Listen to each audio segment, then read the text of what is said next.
한국을 다녀왔습니다. 다녀온 이유가 아들 결혼식이었는데요. 그 미국에서 공부도 하고 여기서 직장도 다녔는데 어떻게 이제 한국으로 취업이 돼서 거기서 이제 배우자를 만나서 결혼을 했습니다. 그런데 지난 토요일 날 지지난 토요일 날 결혼하고 지난주에 들어왔거든요. 그런데 저는 다음 주에 또 가야 됩니다. 또 결혼식이 있습니다. 아들입니다. 이 쌍둥이에요. 태어날 때는 4분 차로 태어났는데 결혼식은 3주 차로 또 하게 되네요. 그래서 요즘 말로 뭐 쌍둥이 세대차 있다고 그러는데 그런 거 잘 못 느끼겠습니다. 둘이서 앞서거니 뒤서거니 진행을 하는데 한편 감사도 하고. 근데 저 같은 경우에는 이제 선교지에 오래 있었고, 그래서 우리 큰아이가 결혼을 했는데, 쌍둥이라도 이제 형 동생이 있지 않습니까? 큰아이가 결혼을 했는데 공교롭게도 그 배우자가 2세예요. 시카고에서 낳고 여기서 자라고 공부하다가 한국에서 근무하는 아이를 이제 만나서 결혼을 한 거죠. 안타까운 것은 우리 사돈댁도 다 기반이 여기 있으세요. 그러니 둘이서 한국에서 결혼하겠다고 하니 방법 없이 양가의 부모가 다 한국을 간 겁니다. 그래도 참 감사한 것은 그나마 이제 저희 가족은 한국에 좀 있으세요. 그래서 교회에서 결혼식을 했는데 믿는 분 안 믿는 분 할 것 없이 다들 오셨습니다. 그 자리에서 이제 뭐 혼주 대표로 인사를 하라고 그러는데 할 말이 없더라고요. 왜냐하면 거의 한 25년을 떠나 있다가 아들 장가 보낸다고 오십시오 할 수가 없잖아요. 여러분 정말 죄송합니다. 정말 제가 할 말이 없습니다. 이거 평소에 인사 한번 제대로 못 드리던 사람이 아들 결혼한답시고 여러분들이 이렇게 모시는 자체가 참 얼굴이 뜨뜻하다고 그런 인사를 제가 했어요. 그 자리에서 그런 느낌이 들더라고요. 맞아. 이 인생이란 동행인데 부담스러운 동행도 있구나. 뭐 주 안에서 부담 가질 필요는 없겠지만 그래도 좀 죄송스러운 마음이 있었습니다. 반면에 아들을 딱 볼 때 그런 생각이 들어요. 그래, 이제 짝을 만났으니 가야지. 둘이서 아름다운 동행을 좀 해라. 제 마음에 간절한 축복이 나오더라고요. 왜냐하면 저희가 한 30여 년 살아보니까 그거 쉽지가 않더라고요. 뭐 사람들은 목사 부부 그러니까 뭐 원만하리라 이렇게 생각하지만 우리의 내면은 그렇지 않습니다. 뭐 솔직한 얘기로 갈라쓰지만 않았을 뿐이지 이혼도 수도 없이 할 뻔했고, 그러고 살아왔는데 자녀가 결혼을 하니까 막상 입장이 달라집니다. 조금 더 본을 보였어야 되는데, 지금이라도 늦지 않고 열심히 우리 잘 살아봐야지, 뭐 이런 온갖 생각이 다 들더라고요. 여러분 그러지 않습니까? 이 험난한 시대, 참 광야 같은 세상, 뭐 만만한 것이 없지 않습니까? 그때 우리가 서로 믿을 수 있고 속까지 진심을 나누고 그렇게 허물 없이 동행하는 이 아름다운 동행자 얼마나 필요한지 모릅니다. 아프리카 속담에 그런 말이 있어요. 빨리 가려면 혼자 가고 멀리 가려면 함께 가라. 맞지 않습니까? 그렇습니다. 이 시대가 얼마나 이기주의입니까? 사실 뭐 남의 얘기할 것도 없고 지 집안 얘기부터 하면은 저희 쌍둥이는 이제 놀랍게 친했어요. 왜냐하면 아주 어릴 때 중국을 갔는데 친구가 없으니까, 말통하는 친구가 없으니까 둘이 친구처럼 형제로 그렇게 지금도 가끔 그런 농담을 하죠. 엄마, 우리 친구들은 말이야 우리가 부부인 줄 알아? 그렇게 둘이 한 침대를 쓰고 한 통장을 쓰고 한 차를 타고 그렇게 살아왔습니다. 한 녀석이 한국 취직하니까 뒤따라가듯이 한국을 가더라고요. 결혼도 한 녀석이 하니까 또 하지 않습니까? 이런 걸 보면서 형제 안에서도요 아주 그렇게 끈끈한 아름다운 동행이 있더라는 얘기죠. 이번에 결혼을 하게 되는데 사실은 목사로서 알릴 수가 없는 분들이 참 많았습니다. 우리 교회 안에서도 사실은 이 사실을 알려드리기가 좀 어렵더라고요. 왜냐하면 LA 생활이 빠듯한데 아들 결혼합니다, 부조하십시오, 뭐 이런 느낌이 들어서 그걸 못하겠더라고요. 그래서 큰아들은 이제 스킵하고, 근데 그게 좀 에피소드가 좀 있어요. 원래 둘째는, 제 쌍둥이 동생은 오랜 동안 결혼 준비를 해왔습니다. 뭐 느닷없이 날짜를 잡긴 했지만 서울에 가서 사돈댁하고 상견례라는 절차도 밟았고, 뭐 여러 가지 그 차분한 그런 과정을 거쳤죠. 사돈댁에서 그 얘기를 하더군요. 우리가 결혼하면은 그 뭐라 그럽니까? 혼례 용품이라고 그러나요? 왜 우리 하도 떠나지고 그래서 잘 혼수를 어떻게 하느냐고 그 상견례 자리에서 물어요. 그래서 제가 그런 얘기를 했어요. 요즘 시대 젊은이들이 뭐 돈 벌고 또 부모들의 어떤 지원을 받고 이게 쉽지가 않을 거라고. 요번에 우리끼리는 혼수를 생략하고 대신에 그 돈을 조금이라도 아이들에게 나눌 수가 있다면 생활 기반으로 하도록 그렇게 하면 어떻겠습니까? 그랬더니 사돈댁이 흔쾌히 좋다고 그러는 거예요. 그런데 문제는 며느라이가, 이 아이가 그래도 아버님 어머니에게는 뭘 해야 된다는 거죠. 그래서 이제 할 수 없이 아내가 양보를 했어요. 한복을 빌려 입는 거예요. 그랬는데 이게 허락이 안 되는 거예요. 꼭 맞춰드리고 싶다는 거죠. 그것까지도 양보해서 잘 받았습니다. 근데 저에게 양복을 하라고 그래요. 그때 딱 생각이 떠올랐어요. 뭐냐면 저는 목사니까 우리 청년들의 주례를 여러 번 쓰잖아요. 그럴 때 제가 그들의 평생의 동반을 위해서 조건을 붙입니다. 주례해 줄게. 대신 나하고 5주 동안 성경 공부하는 거야. 그래서 결혼이 무엇인가, 그리고 두 사람의 비전을 어떻게 조화를 이룰 것인가, 뭐 가령 자녀 문제, 경제 문제, 뭐 이런 여러 가지 문제들을 다룹니다. 그것이 생각이 나서 시아버지가 널 못 가리키니까 내가 부탁이 있는데 내 양복값으로 너 결혼교실 갈래? 그랬더니 며느리가 사실은 믿지 않는 애거든요. 뭔지도 모르고 그걸 조건으로 거니까 예 그랬어요. 근데 감사한 게 그 둘이서 두란노에 가가지고 결혼교실 했는데 3차례에 걸쳐서 했는데 처음 끝나고 딱 연락이 왔더라고요. 아버님 너무 감사해요. 몰랐던 거 너무 많이 배웠어요. 두 번째 갔다 왔더니 아들이 편지를 써서 엄마한테 보낸 거예요. 어머니 아버지 고맙습니다. 마음이 많이 놓여요. 그런데 우리 큰애는 이게 뭐가 좀 잘못됐어요. 순서가 여러분 상상에 맡기겠지만 느닷없이 결혼한다는 거야. 이게 뭐가 좀 이상한 거예요. 나중에 비하인드 스토리가 기회가 될 때 나누도록 하겠습니다.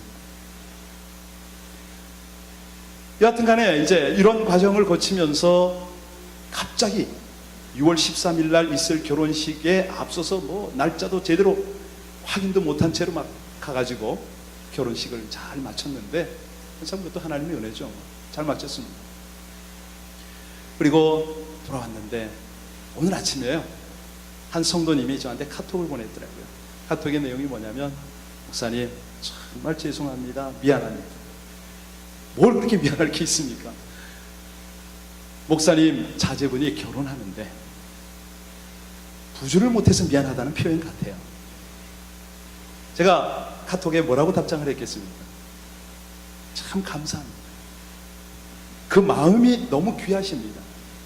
혹시라도 목사가 이런 집안의 행사 때문에 성도님에게 부담드렸다면 이건 정말 죄송합니다. 그런데 우리 성도님의 마음이 저에게도 충분히 전달이 됐고 그 마음을 하나님이 받으셨을 것으로 저는 믿습니다. 대신 제가 축복하겠습니다.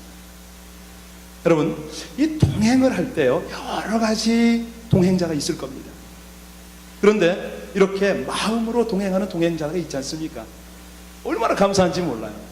목사로서 사실은 어떤 분은 뭐 이렇게 그 여비를 좀 주시기도 하고 이렇게 뭐 하시더라고요. 감사합니다. 너무 귀하죠. 그런데 이렇게 안타까워서 마음을 나누는 그분은 더더욱 감사하더라고요. 그때 저는 그분에게 만나고 싶었어요. 만나서 제가 그 얘기를 하고 싶은 거야.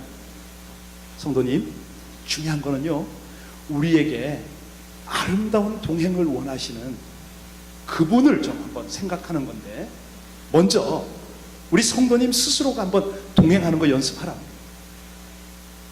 자신이 자기와 동행할 수 있어야 된다고 저는 생각합니다. 뭐냐면 이 마음 따로 몸 따로 이렇게 막 움직이는 분들이 있잖아요.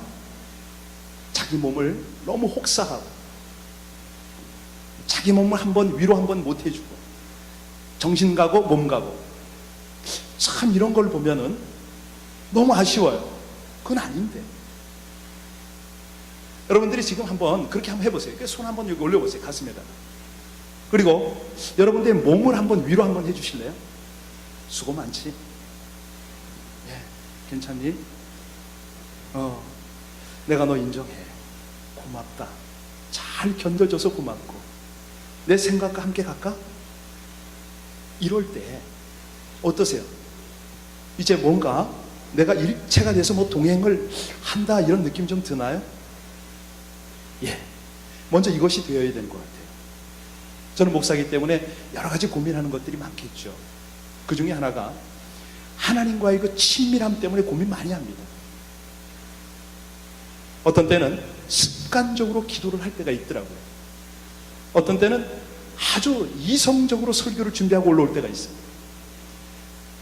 자, 그럴 때 하나님 앞에 너무 송구스러운 거야. 이거 뭐 동행이야 뭐야. 오늘 아침도 그랬었습니다. 오늘 아침에 저는 11개 하를 설교하려고 준비를 하고 새벽 기도에 딱 앞에서 그랬어요. 그런데 갑자기 기도가, 저도 모르는 기도가 막 나오는 거예요. 하나님, 지금 이러이러한 답답한 물을, 이 문제 어떤 답을 주시겠습니까? 어떻게 이걸 해야 되죠? 심지어는 저 성도님을 위한 기도를 어떻게 해야 되죠? 이게 나갔는데, 와, 우리 하나님이요, 저한테 명쾌한 답을 주시더라고요. 그 답이 뭔지 아세요? 하나님, 곧 너의 하나님이 답이다. 그러시. 와, 너무 심플해요. 너무 간단한데, 아니 그걸 우리가 다 알고 계시는 거 아닙니까? 저만 알겠습니까? 다 하나님이 답인 걸 알아요. 그런데 그게 왜 이렇게 멀리 계셨는지, 그게 실제화가 안 됐잖아요. 그래서 아침에 새벽에 하나님하고 하나 되는 그 과정들을 제가 좀 심도 있게 한번 접근해 보려고 애를 썼습니다. 그때는 은혜가 밀려오더라고요. 혹시 지금 제가 드리는 말씀이 이 와닿지 않으면요, 조금 더 우리 예수님이 하신 말씀을 가지고 좀 한번 인용을 해볼게요. 우리 예수님이 그런 말씀을 하시잖아요. 제자들이나 바리새인들이나 모든 나름 성경 좀 알고 진리를 좀 찾는 사람들을 만날 때 하시는 말씀이 있어요. 아주 명확한 말씀이에요. 너희들이 길을 찾느냐? 내가 곧 길이다. 이렇게 말씀했어요. 그러니까 우리가 많이 헤맵니다. 내가 어떤 길을 가야 되는가? 누구와 가야 되는가? 어떻게 동행해야 되는가? 뭐 이런 갈등이 많습니다. 나이가 들면 들수록. 그때 우리 주님이 아주 명쾌하게 말씀하세요. 내가 곧 길이다. 이렇게 말씀하세요. 주님과 동반해서 가기만 하면, 그 길을 가기만 하면 그 다음에 나타나는 게 뭐죠? 진리. 깨달아지는 거예요. 예. 아니 알아서 가는 게 아니고 배워서 가는 게 아니고 그냥 그 길을 따라가다 보면은 깨달음이 오고, 깨닫다 보면 진리가 뭔지 분명히 확인이 되어지는 것이죠. 그래서 주님께서 그 말씀하세요. 내가 곧 길이다. 내가 곧 진리다. 진리를 하나하나 깨닫는데 어느새 내 속에 생명이 넘치는 거예요. 진리요 생명이다. 딱 말씀하시잖아요. 그래서 간단한 거죠. 그런데 이 간단한 것이 너무나 멀리 느껴졌던 거죠. 내가 곧 길이요 진리요 생명입니다. 그래서 이 주님의 생명으로 내 안에 충만할 때, 그때부터는요 이 세상 차원의 동행이 아니라 천국 차원의 동행이 시작이 되는 것이죠. 한국의 요즘에 평균 결혼 연령이 32.5세랍니다. 남자, 자매들은 29.4세라 뭐 이렇게 된답니다. 근데 저희 아이들이요 83년생이거든요. 몇 살입니까? 굉장히 고민하고 기도했어요. 하나님, 조금 일찍 결혼해서 정말 안정화되면 저는 다시 선교에 매진할 수 있을 텐데요. 아니, 적어도 이 아이들과 함께 동역을 할 수 있을 텐데요. 뭐 별 생각 다 하고 기도도 다 했는데 쉽게 결혼을 안 하더라고요. 그래도 이 아이들이 여기 괜찮은 학교 나왔거든요. 여기 저 UC 어디를 나왔고, 또 대학원도 뭐 랭킹 그중 뭐 한 10위 안에 들어가는 대학원 둘 다 나왔습니다. 여하튼간에 좋은 혼처가 많았는데 이게 잘 안 되는 거예요. 그래서 제가 기도를 시작했어요. 이 자녀들의 배우자를 위해서 기도를 했는데 뭐라고 기도했느냐? 처음에는 뭐 이러이렇게 막 하다가 나중에는 안 되더라고요. 그래서 딱 한마디로 기도했습니다. 하나님, 하나님이 기뻐하는 자를 허락하옵소서. 다른 거 할 거 없더라고요. 하나님이 기뻐하는 자를. 그랬더니 그 기도를 한 지 얼마 안 돼 가지고 다닥 만난 거예요. 그러니까 저는 확신이 있는 거죠. 근데 너무 세상적으로도 증거가 되는 게, 정확하게 이 아이들이 32.5세입니다 지금. 며느라이가 하나는 1살 적고 하나는 4살이 적어요. 평균치를 합하니까 29.4세예요 그러니까 야, 우리 하나님 너무 신비막측하다. 그렇습니다. 우리가 진정한 동행, 아름다운 동행을 원한다면요, 그분에게 포커스 맞추는 거죠. 하나님, 제가 어떻게 하면은 하나님을 기쁘시게 하겠습니다. 아니, 최소한 제가 하나님을 기쁘시게 못하더라도 어떻게 하면 하나님이 기뻐하는 그런 길을 가겠습니까? 여기에 관심을 가지고 하나님만이 나의 답입니다, 이렇게 그 하나님을 의뢰할 때 우리 하나님께서요 우리와 기쁘셔서 기가 막힌 동행을 하십니다. 아니, 먼저 그 증거로요 가장 세상에서 아름다운 동행자를 붙여주시는 것이죠. 그렇습니다. 저는 이제 아내와 둘이서 동행을 했다면, 하나님께서 이제 쌍둥이 아들을 주셔서 4명이 동행했지 않습니까? 졸지에 저희는 6명입니다. 누가 합니까? 쌍둥이 아들이 또 쌍둥이를 낳으면 8명이 동행일 것이고요.